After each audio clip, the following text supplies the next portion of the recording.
Bonjour à tous, bonjour Nicolas. Bonjour Jérôme, bonjour à tous. Donc oui, aujourd'hui, nous allons parler apprendre à apprendre, capacité d'apprentissage. Parce que bah oui, c'est sûr que c'est notre sujet, hein, si vous nous suivez sur Passion d'apprendre et sur lesintelligences.com. Mais sinon, voilà, on a aussi prévu une conférence donc le 16 mars à Paris, on va en parler, et qui Oui, parlera justement de ces capacités d'apprentissage efficaces. Et bah, justement, dans cette vidéo, on va parler de plusieurs sujets.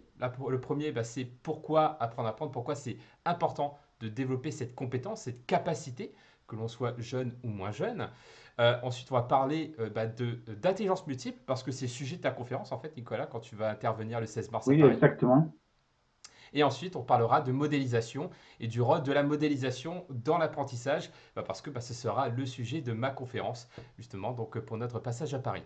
Alors, bah, avant de démarrer justement sur les thèmes plus précis de notre conférence, déjà pour toi, Nicolas, qu'est-ce qui t'anime? Pourquoi travailler sur ce mot-clé, apprendre à apprendre? Pourquoi c'est important? Tout simplement parce que c'est la base. Pour moi, c'est la base. On a beaucoup de contenu à apprendre à l'école. Il y a un programme, le système tel qu'il est fait. Ben voilà, dans chaque pays, il y a des différents programmes d'éducation. Mais dans aucun système, vraiment aucun système, je n'ai pas encore rencontré de système d'éducation dans lequel il y a des cours, dans lesquels on va dire aux enfants ou aux étudiants, maintenant, voilà, c'est de cette manière-là que vous allez apprendre, c'est la méthodologie, c'est comme ça, le cerveau fonctionne comme ça, et c'est comme ça que vous allez pouvoir assimiler le savoir pour, pour casser la courbe de l'oubli, parce que si on se penche en fait sur la courbe de l'oubli, ben, on a tendance à oublier très rapidement. Et il n'y a rien qui est fait aujourd'hui dans l'enseignement pour casser cette courbe de l'oubli. Donc voilà, en restant très court sur ce sujet, apprendre à apprendre, ça aide à mémoriser à long terme et ça aide à comprendre le cerveau et puis être plus efficace, tout simplement. Oui, parce qu'en fait, quand on dit apprendre à apprendre, en fait, c'est la capacité d'apprentissage, apprendre efficacement. Et pour ça, bah, il y a des outils, il y a également des stratégies. Et bah, justement, en termes d'outils, bah, ça peut être la lecture rapide, le mind mapping. En termes de stratégie, ça peut être justement une planification de révision bah, pour pouvoir justement être donc diluer les révisions dans le temps. Oui, Mais c'est vrai que c'est pas que à l'école, parce que là, tu as pris l'exemple justement de l'éducation à l'école, mais par exemple, pas plus tôt que ce matin, j'étais en conversation avec des représentants d'une entreprise du CAC 40 qui travaillent justement sur les compétences de demain les plus importantes pour leurs collaborateurs. Donc, ils ont relevé la capacité d'adaptabilité, mais aussi la capacité d'apprendre rapidement, efficacement. Pourquoi? Parce qu'aujourd'hui, on est dans une société où bah, il y a plein de pans de métiers qui vont disparaître parce que c'est l'intelligence artificielle qui va être plus efficace que nous, humains, sur ces sujets-là. Donc, il y aura des points sur lesquels bah, on va devoir désapprendre et d'autres sur lesquels on va devoir apprendre. Bah, justement, on doit à chaque fois, du fait de cette obsolescence programmée des compétences, devoir constamment s'actualiser, constamment apprendre de nouveaux savoirs, de nouvelles compétences. Donc, ce n'est pas qu'une affaire d'études et d'éducation pour les enfants, c'est aussi une affaire d'adulte, une affaire de professionnel pour pouvoir augmenter sa résilience professionnelle et donc assurer son avenir professionnel tout simplement. Donc oui. voilà pour moi en quoi c'est hyper important. Une anecdote, moi, quand je suis venu étudier en France et quand j'étais confronté pour la première fois avec disons, le marché de travail en France, j'ai été choqué par une chose, Mhm. c'était la grosse différence par rapport à euh, le point de quelle manière les entreprises, les recruteurs en France regardent en fait les personnes qui postulent pour les postes. C'est-à-dire que dans le monde anglo-saxon, et en Pologne, la Pologne par exemple, qui regarde plutôt le monde anglo-saxon, ça fonctionne plus comme ça. Eh ben, on va regarder une personne pour un entretien d'embauche, et puis même si elle a un parcours complètement différent, eh ben, elle a envie de se reconvertir, eh ben, on va la prendre, on va l'accueillir et puis on va voir de quelle manière, en fait, les entreprises, elles ont les programmes en fait de formation pour les personnes qui viennent, qui débutent, mais elles viennent d'un autre métier.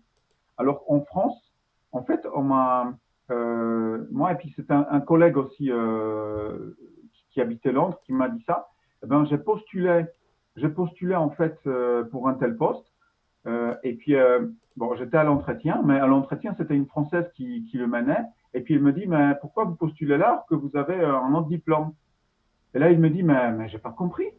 Au départ, je pensais qu'elle faisait une blague. J'ai pas compris parce que j'ai pas vu le lien. Je dis, ben non, c'est pas grave, mais j'ai envie de changer, j'ai envie d'apprendre de nouvelles choses. Et pour elle, non, ben non, vous avez choisi ce chemin à l'âge de 16, 17 ans et il faut le suivre jusqu'à la fin de votre vie. Et en fait, c'était ça. Et justement, on parlait ici, sans même à dire que c'est apprendre à apprendre, mais on parlait d'apprendre à apprendre. Et ça, c'est une capacité qui a été aussi citée par, euh, par un monsieur qui était à l'origine de l'intelligence artificielle chez Apple. Hmm. L'une des choses qu'il a dit, j'ai écouté un podcast l'année dernière, et il a dit, pour lui, la capacité d'apprendre à apprendre, c'est la capacité humaine, l'une des top 3 en fait des capacités humaines. Hmm. Bah, clairement, et justement, bah, pour pouvoir apprendre à apprendre, comme je disais tout à l'heure, il y a des outils, des stratégies. Et donc, toi, tu vas faire un focus plus spécifique sur les intelligences multiples. Alors, pourquoi parler d'intelligence multiple? Ben, comme il y en a plusieurs, ça c'est une théorie qui a été évoquée et puis proposée par Howard Gardner je crois, en 1983, donc ça date déjà un petit peu, mais c'est toujours peu connu, alors que c'est une comment dire, théorie et approche qui est super dans le cadre d'apprentissage. Parce que comme nous avons des différents canaux de réception, des différents canaux et modes de fonctionnement, eh ben, c'est bien de comprendre d'abord comment moi je fonctionne, quels sont les canaux de réception que j'utilise, les canaux pour apprendre au jour d'aujourd'hui. Ah, donc il y en a un F aujourd'hui, donc logico-mathématique, verbo-linguistique, kinesthésique, euh, naturaliste, euh, Visio-spatiale, voilà, musico-rythmique. musico-rythmique et puis existentielle et puis intra et interpersonnelle. Et en fait, c'est une vision holistique de l'humain. Et puis, plus on en fait utilise de canaux, plus facilement l'information va entrer. Et puis, l'objectif final pour un formateur, pour un enseignant, pour un parent, pour un formateur dans une entreprise, celui qui propose un contenu, c'est de prendre en compte l'existence de toutes les intelligences et proposer un programme de formation ou proposer son cours de telle manière qu'il va prendre en compte un maximum d'intelligence, parce que c'est de cette manière-là que l'humain va pouvoir plus facilement l'apprendre. Hmm. Donc oui, donc clairement, mieux se connaître pour pouvoir adopter les meilleures pratiques pour apprendre efficacement. Et ça, bah, que l'on soit justement étudiant, élève ou adulte. Et aussi, mieux interagir avec les autres. Parce que c'est vrai qu'on apprend beaucoup bah, avec les autres, l'interaction personnelle et interpersonnelle, donc avec les autres autour de soi. Et justement, bah, c'est aussi le sujet de ma conférence du coup du 16 mars à Paris, où je vais parler de comment l'humain est câblé pour apprendre par mimétisme. Donc l'humain a un troisième cerveau, qui est le cerveau mimétique, avec justement des neurones miroirs qui nous permettent d'être connectés comme en Wi-Fi. C'est ce qui fait que bah, l'humain va, par exemple un bébé, il va recopier les comportements des adultes qu'il va voir. Donc c'est pour ça qu'on dit, bah voilà, apprendre, transmettre en faisant, bah, c'est exactement ça. Et on Ben le oui, voit, les hein, neurones miroirs. c'est ça, c'est exactement ça, les neurones miroirs. Et on se rend compte qu'il y a plein d'activités comme ça qui sont basées sur le mimétisme. La pratique des arts martiaux, où on doit recopier ce que fait le maître, la pratique de la danse, par exemple, la pratique du sport de manière générale, la pratique de l'apprentissage de la musique. Enfin bref, même l'écriture, en fait, on doit recopier le mouvement que fait le professeur à l'origine. Donc c'est quelque chose de naturel, mais on peut le faire de manière stratégique. Et justement, moi, je vais vous montrer ma stratégie pour pouvoir apprendre en modélisant à la fois les autres, mais aussi ensuite pouvoir se modéliser soi-même pour pouvoir devenir la personne qu'on a envie d'être demain. Donc voilà ce dont je parlerai pour ma part pour cette conférence du 16 mars à Paris. Alors, une dernière chose hein, pour les personnes, hein, donc si vous avez envie de venir et suivre cette conférence, je vous invite vraiment, c'est une première, hein, nous lançons une nouvelle dynamique, clairement. Cette soirée sera accompagnée aussi de sortie de notre nouveau magazine.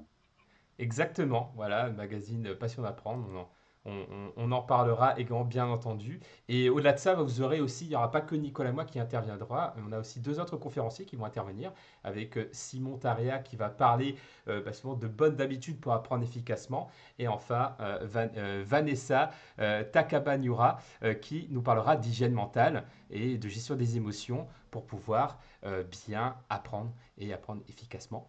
Donc, bah voilà, on espère pouvoir vous voir prochainement à Paris, du coup. On se dit à bientôt. Oui, à bientôt!